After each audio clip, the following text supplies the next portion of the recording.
Most people who are fans of something want to share their love of that thing with other people.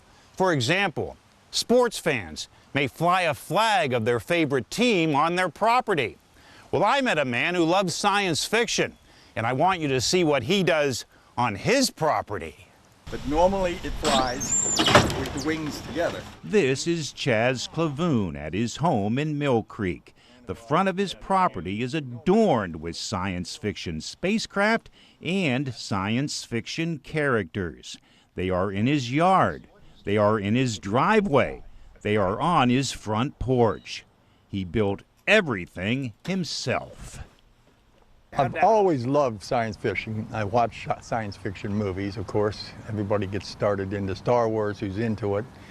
But it was my grandson that got me really into it. Chaz made this costume for his grandson about 10 years ago. It's a villainous Cyberman from the longtime British television series Doctor Who.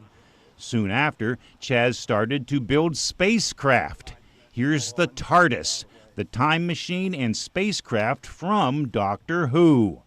Here's an X-Wing fighter from Star Wars. Flip a switch, and you hear the scream of the engines. Neighborhood children love to visit. One child flipped the switch and thought the fighter would take off. He thought he was going to take off for sure. So, yeah, I scared one kid. Chaz takes his space vehicles to parades and sci-fi shows. They are a big hit. A 400-pound man in Ohio was such an avid Star Wars fan, he wriggled himself into the pilot's seat of the X-Wing fighter and became stuck. He told us, he says, I'm happy right here, just bury me in it. But four of us lifted him up out of there. Here's a TIE fighter from Star Wars. It's a tight fit for me, but I love it. I also love the detail Chaz puts into all of his spacecraft. Here's the Razor Crest from the Disney Plus series called The Mandalorian. Chaz admits he shed a tear when the ship was destroyed in Season 2. I'm still getting choked up about it. However, the Razor Crest lives on in Chaz's front yard. On his front porch is a Star Wars hovercraft called a speeder. Here's the robot Wall-E.